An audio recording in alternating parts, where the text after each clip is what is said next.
There's a small online movement called Love Has Won, and it has carried a strange fascination for some time. Basically, it's a digital cult, and it teaches about energy healing and past life reincarnations and galactic starships.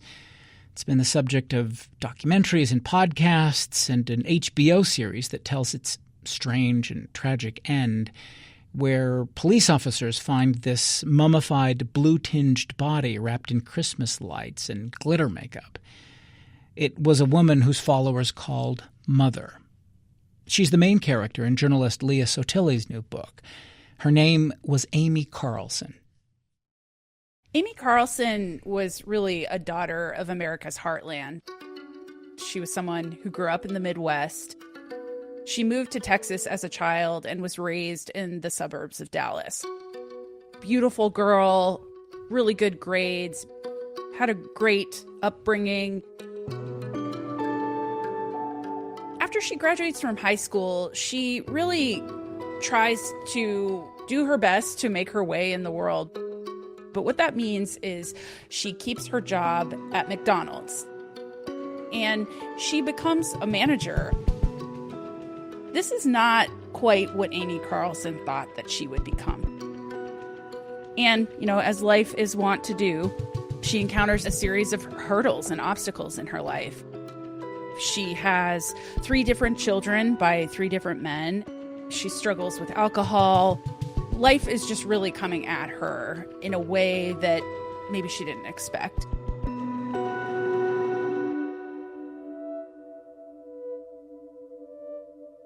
So around Thanksgiving of 2007, she and her family gets together for dinner at a Mexican restaurant outside Houston. And while she's at dinner, she all of a sudden in the middle of the meal just says, "I need to go." And she pushes away from the table and leaves. She was going to be leaving her life and her identity as Amy Carlson entirely. Amy had fallen into these rabbit holes online. She'd been interested in astrology. She'd been interested in ideas about aliens. And she'd found online forums around something called light workers. This idea that, people have hybrid spirits with aliens. And, as strange as it sounds, she had found a community of people that she felt had understood her. In particular, she had met a man named Amaranth White Eagle, who she called Am. And that night, when she pushed away from the table at the restaurant, she was essentially going to leave her life, to leave her children, and go live with Amaranth and create herself into a new person. That new person would be called Mother God. She would start to think of herself as the embodiment of the planet. And over time, she would really start to assemble a whole ideology, a whole religious ideology around herself. I think a lot of people don't realize that her story started as a very seemingly normal person and ended up in a wildly different place.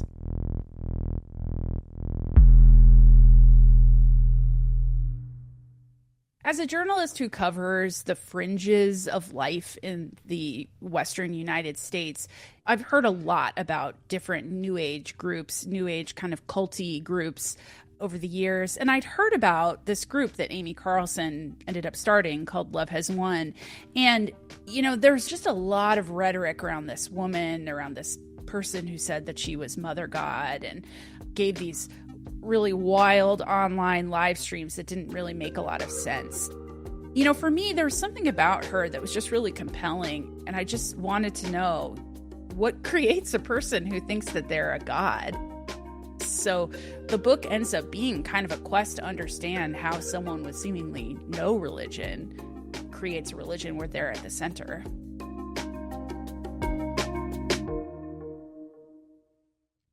This is RadioWest. I'm Doug Fabrizio.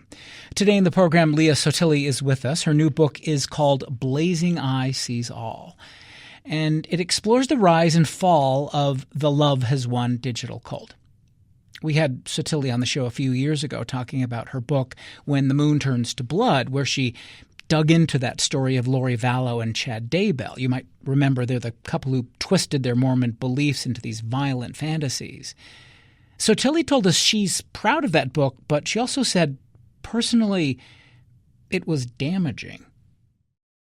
You know, I really came up in journalism with a mentality that, like, you don't feel anything. You can really take on these hard emotions and translate them to the public. But it turns out I do feel things. It's kind of ignorant to think that you don't.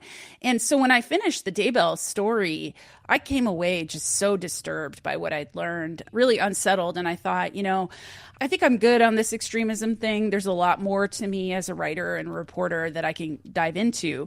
I had personally been really interested in New Age ideas. It's something that I just noticed a lot where I live in Portland. There's just a lot of, you know, talk of tarot cards, and there are stores where you can buy crystals and things like that. And that's always been the case living in Oregon. I've always noticed that stuff. So I thought, oh, this is interesting. You know, I'm interested personally in this, but I'm also interested in learning what this culture is all about because it's so prevalent. I unintentionally stepped backward into another story of extremism. And I remember when that happened, when I was doing my research, which was extensive, sort of coming home and talking to my husband and saying, I can't believe this, but I think I found another extremism story and now I have to do it. You know, it made me feel a little bit like the conspiracy theorist with the string and the cards on the wall, like it all connects. But I started to understand how much closer this culture was to cultures that really seem so unfamiliar to me, like the Daybells. It's interesting talking about tarot cards, just looking. So you sort of started thinking about the beliefs in tarot cards and the kind of the culture around it. And I wondered, what was it that you saw there, that you had these people, in many cases, just really well-intentioned, earnest people who believed in things that reached beyond the rational.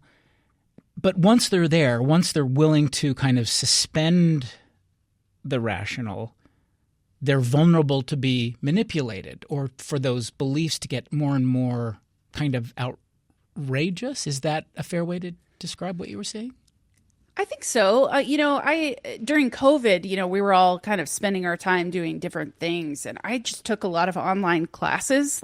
I started taking classes on the art history behind tarot cards and was really compelled by it. You know, having grown up in the Catholic Church and really been fed sort of stories about the occult and how evil things were, I was actually really surprised to learn that tarot was just this old card game out of Italy, from the 13th century. It had this really interesting legacy and history. So on that regard, I was able to see that there is something really valuable as, pieces of art, as a lineage, as a culture with this game. And yet I could also see the ways that some of my fellow students in these classes seem to really be putting their hopes and fears into these cards. It was COVID, everything was scary. We didn't really know what was happening. I could see that there was almost like an alternative spiritual practice happening. And I wondered, if I could be subjected to that, if there was something that maybe I wouldn't be sucked up into a group like Chad Daybell's, but maybe there would be something here that would be attractive to a person like me. What I started to realize was that, some of these teachers that I was taking classes from and scholars, they were really careful with the way that they spoke about tarot cards because they realized from experience that people really are willing to hang up their beliefs and say, tell me my future, tell me what's going to happen. So I think it was mostly just in observing the care that my teachers were taking and saying, like, look, this is all just an idea. These are almost like a philosophy. But noticing how vulnerable people were in that moment, that's when I was like, okay, you could really do some damage to a person here. I think if you had nefarious intentions and you just wanted to take people's money. Well, Amy, as you already mentioned, she is, there were some bumps and some childhood difficulties for sure, but they end up, the family in this suburb of Dallas, in what you say is this sort of upper middle class neighborhood. She gets her own car, this purple Honda Civic when she turns 16. She's independent. She's confident. And as you said, the family wasn't particularly religious, but Amy is interested in probably tarot cards. I mean, you mentioned zodiac signs and astrology charts. I mean, she believed that her weekly horoscope was going to give her a sense of what was going to happen. So what's going on with Amy at this point? What is she looking for? What is she seeing in all of that?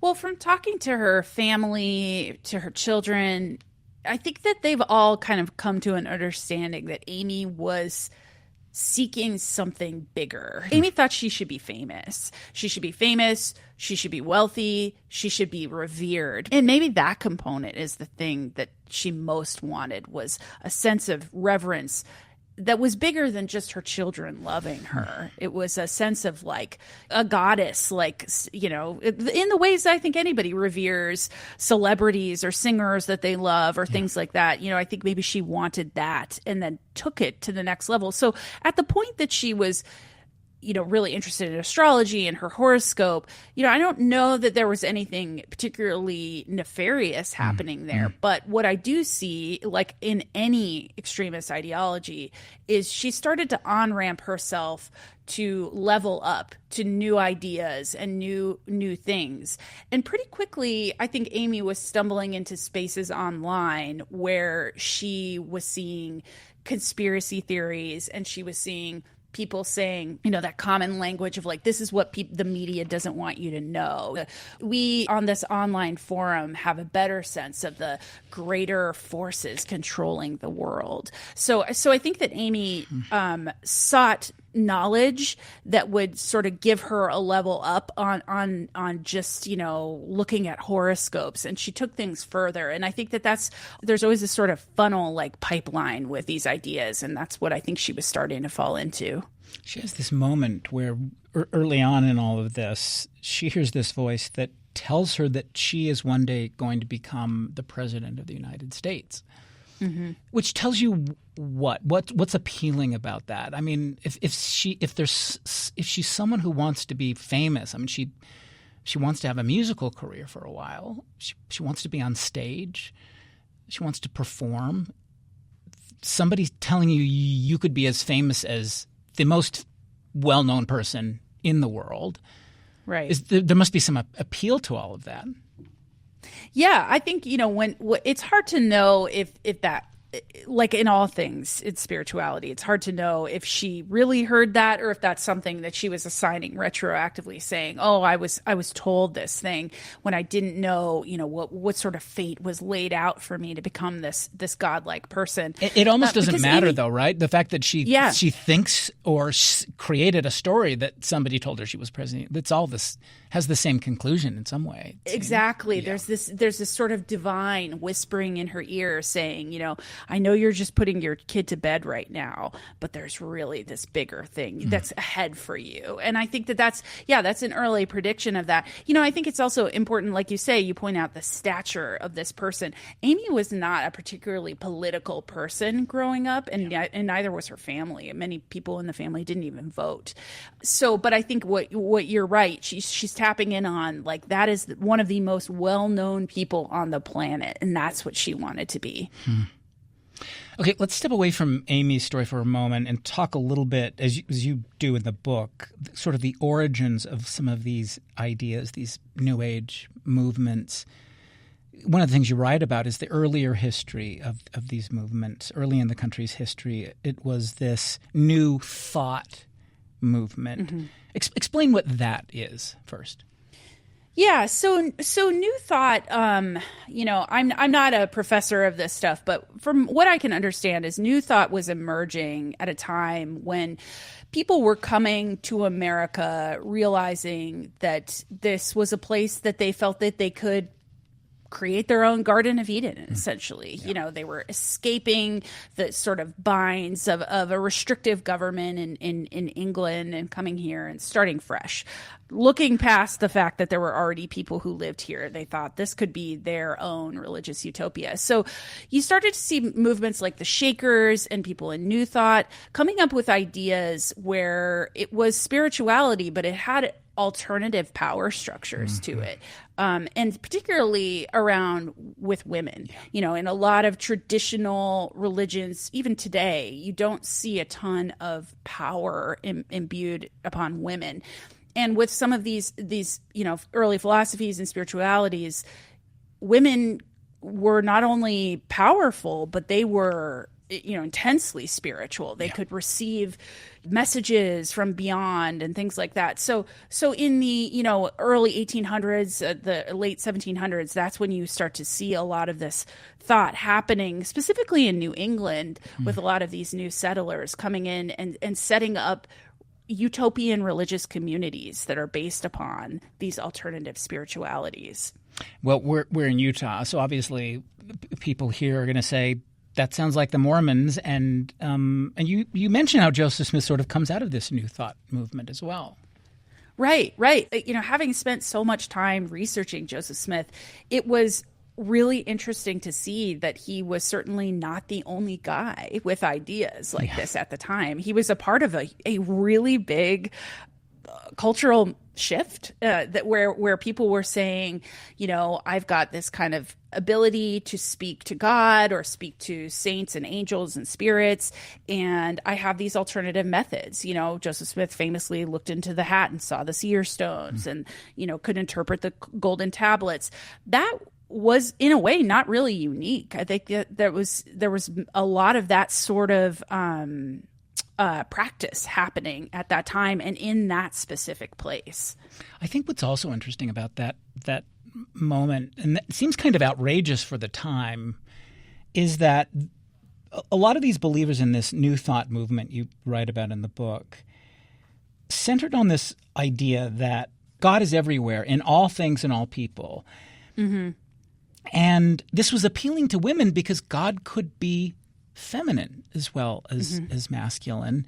How much of these ideas were, a response, if not a corrective, to the treatment of how women were feeling in American society, do you think?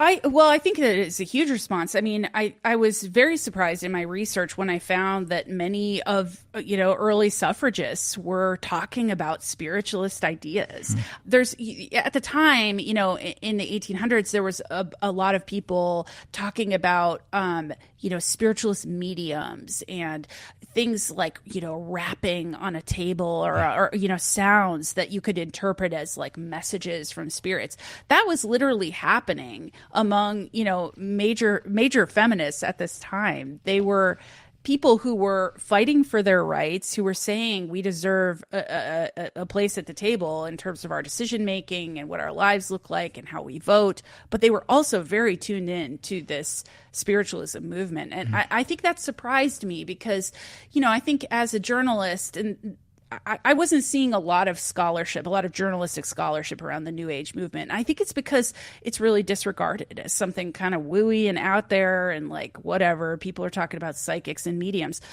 What I found was that people have been talking about psychics and mediums, especially within feminist circles, for a very long time. And I thought, well, that's interesting because that means that there is a culture here that has long wanted something and is seeking to create it.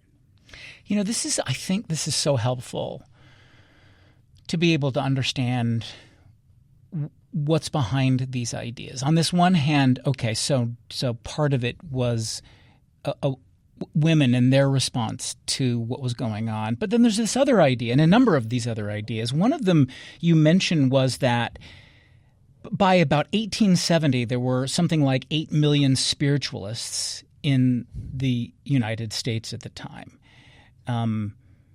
Probably not quite that many, but a lot, like maybe even several million anyway. And one of the things you say is during the Civil War or after the Civil War, you described this chasm had started to form in the country and that people were touched by loss. Mm-hmm. And that here's how you put it in the book. Spiritualism was an antidote for a place that felt irreparably broken. So we'll talk about the role of fear, but people are turning to spiritualism because things seem like and this will seem relevant to today, things seem like a mess. Yeah. And so spiritualism seemed to be a way to make sense of it or maybe even repair it. Does that seem right? Yeah, I think so. I think that, you read about things like the Civil War in history books and you can understand the facts of it. But what I started to realize in doing this research was like that real human feeling of like all these people went to war and so many people were killed and people just couldn't get their arms around so much destruction and loss and everything just felt so bad. And I think, modern experience tells me, when things feel really bad, it is a very human quality to reach for something to help soothe that feeling, to give you answers. And spiritualism was doing that. And it was, people were offering their services saying, I can connect you with your son who was killed or your husband, and you can speak to them one last time.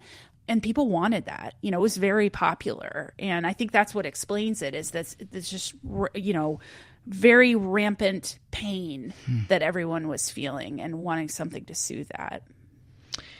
There's another part of the history we have to talk about, I think, to understand Amy's story and the larger story, and that is the role of lost places, the legends of places that vanished. And you begin the book with the legend of Lemuria. Now, some may know what that is. Explain this legend and your kind of interesting diversion into the world of lemurs, which is also was kind of a delightful part of the book. Oh, I'm so glad. Yeah. When I started this book, it was to try and understand this culture around crystals and tarot cards, and that was pretty much it. What I didn't realize was just the depth of myth making within the New Age space. So most people, I think, have heard of Atlantis, this idea of a lost civilization, and the reasons it's lost, are myriad and diverse. Lemuria is sort of like that. What started the Lemuria story was much more recent, whereas Plato is who we have to thank for Atlantis. Right. Lemuria actually came about in the 1800s, and essentially a man was writing about lemurs, these, cute little, primates. Yeah. At that time, people had found lemur fossils in India and on Madagascar. And what this writer was trying to understand was, how could you find these species so far apart? There's a whole ocean between where they are. So what he floated in an academic journal was this idea that there had been a continent in that ocean called Lemuria that had simply fallen into the ocean and was gone. And that was what explained the species distribution. And in his paper, he said, I'll call it Lemuria. Let's just float that as the name of this place. Well, this is before scientists, accepted continental drift and plate tectonics and knew that a landmass cannot just drop to the bottom of the ocean. That just doesn't happen. Land rises and falls, but that's pretty much the extent of it. And even when this writer, Philip Lutley Sclater, when he died, he did say towards the end of his life, that Lemuria theory was basically no good. But at that point, like many things, the genie was out of the bottle, and people were like, oh my God, there was a lost civilization. And people, specifically within the New Age movement, started to kind of impress upon Lemuria this idea that there was a spiritually enlightened people that lived there, and that they could, had all these special qualities to them that made them, better than the average human. And so it became all this folklore and mythology around it, and that remains today. There, you could say to some people, I was a Lemurian in a past life, and to certain people within the New Age movement, that would kind of hold a level of cachet. Oh, whoa, you were a Lemurian. You must be really enlightened. What does Amy say about Lemuria? Because she comes to adapt that into her own kind of, spirituality or ideology. Yeah, or even just the myth making around herself. So Yeah. at a certain point, Amy started to call herself Mother God, like I said, but she would say that she had been reincarnated several hundred times and that in her past lives, she had been Joan of Arc, she had been Marilyn Monroe, she had been the Queen of Lemuria. And when I heard about this, I guess if I was to crawl into the mindset of a person who says they're a god and is telling a story about themselves, I guess I might understand that you would want touchstones that people understood, Joan of Arc or Marilyn Monroe. But I didn't know what Lemuria was. I didn't know what that would mean. And that's kind of what sent me on this research journey to understand what the heck Lemuria is. And it was a big part of her story, this idea that in a past life she had been this queen of this civilization and that civilization had been lost, but her spirit had endured.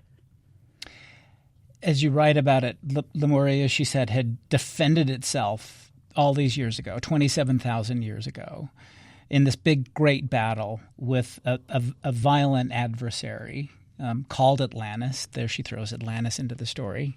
That idea of a battle, the idea of her battling for the soul of humanity, that seems like a theme you hear from time to time in these stories.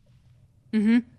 And specifically with Amy, I mean, I think that she really set herself up in her life that people needed to do what she said and not ask questions because she was really the vanguard protecting humanity from the invasion, from these groups like the Illuminati and the Anunnaki and these sort of other evil species she would talk about. So yeah, that was really her thing. She had, whereas in many New Age spaces you see sort of this love and light mentality, very enlightened type people speaking in that kind of New Age guru speak. Amy was really aggressive. She was very combative and yelled at her followers and was really the opposite of what I've just described. And I think that this is part of why she could justify that, is that she was a warrior and that she needed to be listened to because there was a battle happening. Leah Sottile, we're talking about her book, Blazing Eye Sees All, Love Has Won, False Prophets, and the Fever Dream of the New American Age. We'll take a break, come back in a moment. You're listening to Radio West.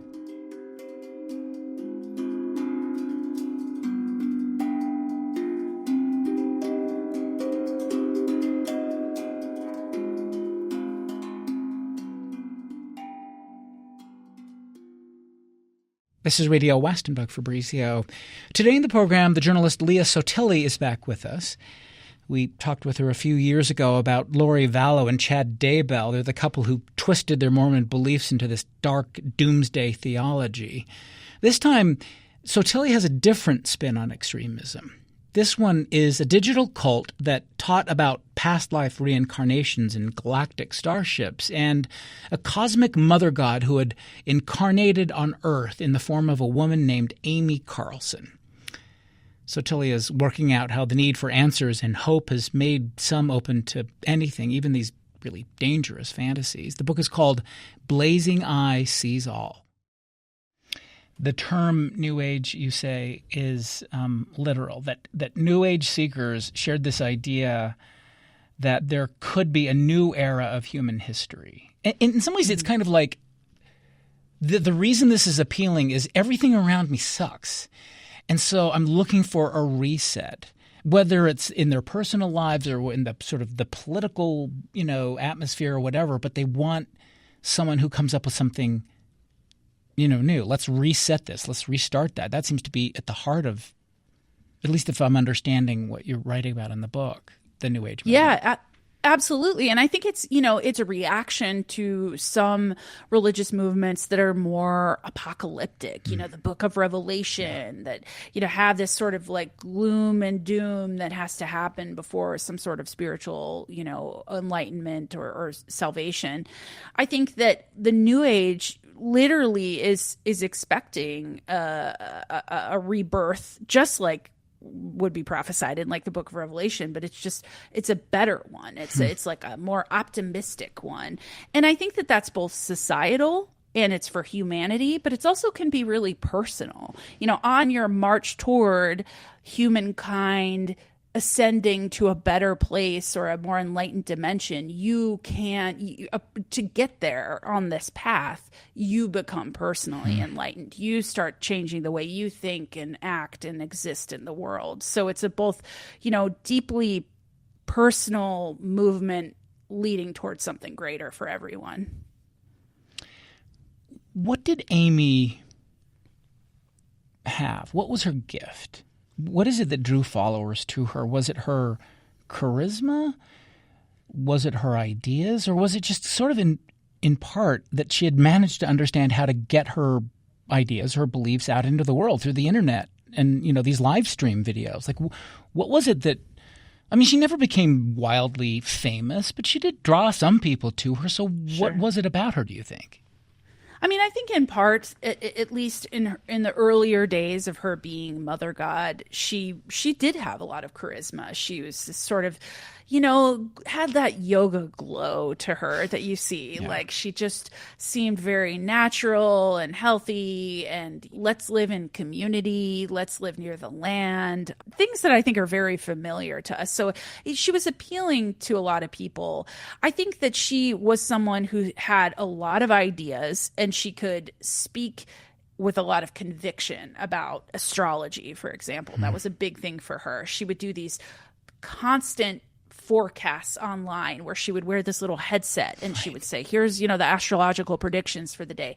She did that constantly. And I think even more than her ideas or her charisma was just her pure ability to saturate the internet with herself. And there's a lot of people out there looking for things online and they would find her and she would engage with those people directly and she would chat with them and they would watch her live streams. And so I think that was it. It was just a lot of her for a long time. But down the line, she started talking about that God was a woman. Yeah. And that I think was probably her most attractive belief for people to say, oh my God, this woman is finally talking about what I've always known, that God is feminine, that God is a woman. So she sort of came out seeming like she was a very feminist thinker. In reality, she was very much the opposite of that. But that was really appealing to men and women who said, yeah, I see God differently, and this person is talking about it, and she seems like a great person. In your last book, When the Moon Turns to Blood, you tell the story of Lori Vallow. And she's a woman at the center of this really troubling spiral of belief, becomes really ugly and dark and really violent. What is the relationship or the connection, if any, between Lori and Amy, if there is one? Yeah, I think that I'm very interested in the ways that women try to take power for themselves. Yeah. And what this has manifested in the two books that I've written is writing about women who've done that in really scary, controversial ways. I do think that is in part what Lori Vallow was trying to do, was claim some sort of spiritual power for herself. Yeah. But she was also someone who had deep mental illnesses and went about it in a way that was almost hard to believe is real. I think Amy Carlson, I don't know of any violence in her past, but this is somebody who was also trying to carve out a space for herself. I think one common trait between the two of them is this real need to be revered, to be famous, to be a celebrity. I often wonder if Lori Vallow is getting a little bit of what she wanted with, it's not the way she wanted it, but she does still think of herself. You see these interviews she's been doing from prison. Yeah. She sees herself as a martyr, as someone who will be exonerated and who's right. Arguably would be on that spiritual path that she set out for herself. I think Amy Carlson was very much of that same mentality. I don't think this will be a spoiler. Amy Carlson died in April of 2021. She was young. She was only 45. How do you understand that? Here's a person who is talking about sometimes anyway, the dangers of GMO crops and toxins in the food supply and, big pharma and other crazier theories. But someone who you'd think would be tuned into health, and she died emaciated. Her body had this blue tint to it, which you can talk about if you don't mind. Mm-hmm. Like, how do you make sense of where she ended up? I think that it's very tragic what happened to her. I mean, she died in this horrific way. She was someone who had severe alcohol disorder at the end of her life. She, had severe eating disorder. She also was drinking an ungodly amount of a substance called colloidal silver. Yeah. I talk about what that is in the book, but briefly, it's a really, alternative health snake oil. Yeah. I can't call it. It's been around for a long time. Yeah. It's been around a long time. And it's something that everybody thinks of that, drinks it as that it could cure anything. Whatever you've got, it'll cure it. And really it's made from batteries. Right. And so Amy Carlson and her followers were producing and selling this stuff. And she was, the biggest consumer of it. And it, essentially, it killed her liver and it turned her body blue. To me, it felt like the worst case scenario of the alternative health movement, and this, which rides right alongside New Age ideas. There's a big reason why people seek alternatives in terms of how they manage their health, whether it's, the insurance system or the healthcare system, a lack of access to healthcare, a lack of trust in scientists and doctors. Amy was all of those things. And she told her followers, I'm never going to a doctor. I will take care of myself, and we should all do that. What's really unfortunate is she got very, very sick. And towards the very end of her life, she did ask her followers to take her to a doctor. And they said, "Are you kidding? We would never. You never wanted that. You're talking crazy now."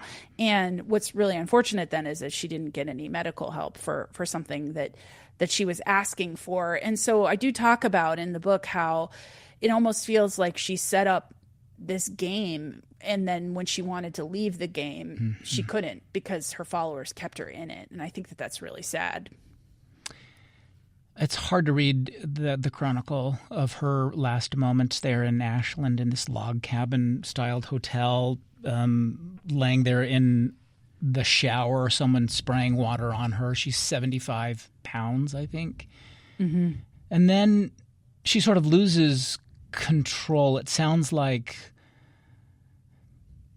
the movement, her followers sort of take over, and after she does die, they continue to sort of observe the corpse. They wrap her body in this sleeping bag, drive her into the woods. It's at this point that the authorities become involved. The group members are accused of mishandling the body. What do you make of all of that? That's a really tragic part of an already strange story. It's a harrowing. It's absolutely awful. But I also think that it shows the level of their belief that Amy was a god, that she was the center of their lives, of their ideas, of everything, that they had left their own lives behind. So when she died, she would talk, as many New Age leaders have, she would talk all about ascending to the fifth dimension, to 5D. When she died, her followers were not sure what that would mean. Right. Was her body literally going to disappear? Was it going to rise up into the sky? What was going to happen? And what happened was nothing. Right. So they did for quite a while, they did try to understand, was there something greater at play here? But I think, at the end of the day, then they just had a dead body on their hands. And what they decided to do was a pair of her followers drove her body from Oregon all the way to southern Colorado, so crossing many state lines. And they brought her back to the home that the Love Has Won group lived in, and they assembled her body in the middle of a shrine and kept it like that. So they were worshiping her in a way that is very difficult for you or I to understand. And I still don't totally understand it. Yeah. It's a really hard thing to see when those police go into the house and realize that there's these people with a couple of children. They're living with a dead body in the house. Well, a mummified, let's put it this way, blue corpse. Right. Yeah. It's really something. And I take these words from a person who has seen a lot of weird things in my career as a journalist. When I saw the body cam footage of those police going in, I don't think my mind could quite compute what I was seeing. And I think that just shows really how outrageous it was, and how I guess, there are people, this book is proof of that really are willing to take their beliefs to ends that I can't quite understand. But all of those people that followed Amy Carlson started off just like Amy Carlson. There were people who were attorneys. There were people who were, college educated, people with careers, people of all ages, all races and genders came there to live with her. And not all of them were okay with living with a dead body in the house, but some of them were. Yeah. And it's, this whole book is sort of a study in how that could possibly be true for someone to want to live in that situation. Leah Sottile. Her book is Blazing Eye Sees All. Love Has Won, False Prophets and the Fever Dream of the American New Age. We'll take another break and come back in a moment. You're listening to Radio West.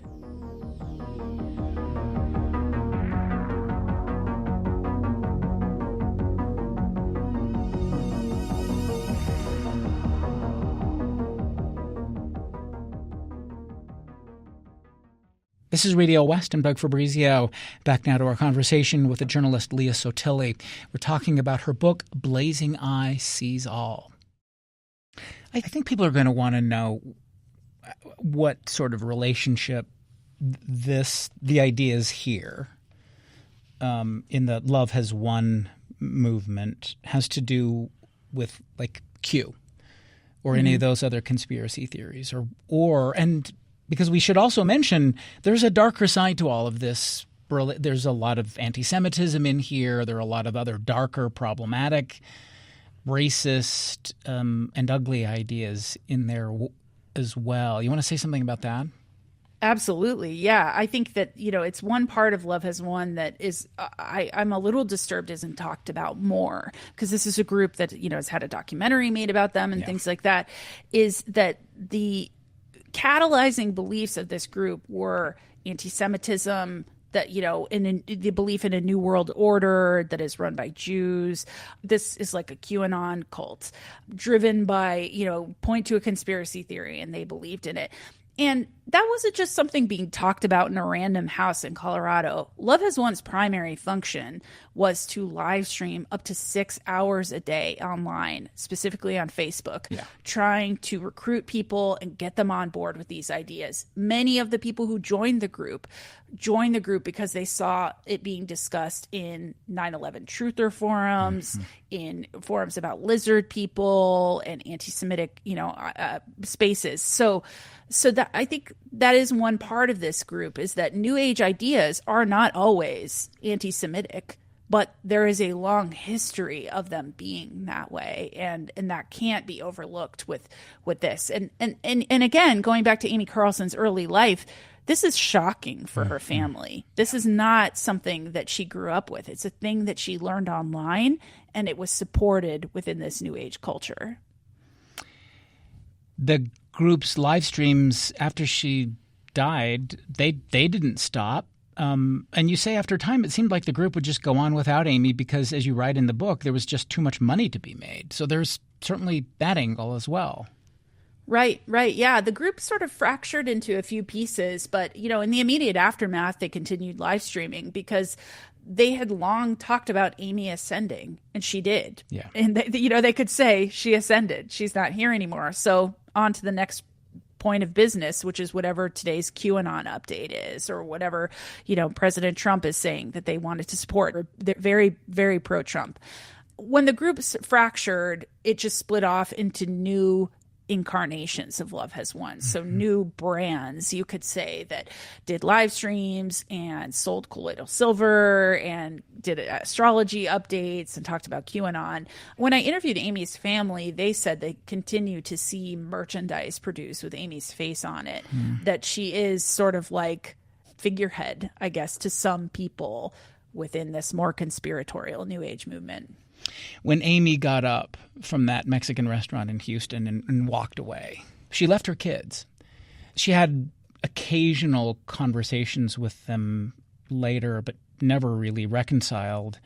And you write about her kids. Her son Cole said something that was interesting. He said that what had happened to his mom, to Amy, was, he said, the result of a failure of multiple systems and, as he put it, the way America puts people on a pedestal. What did he mean by that?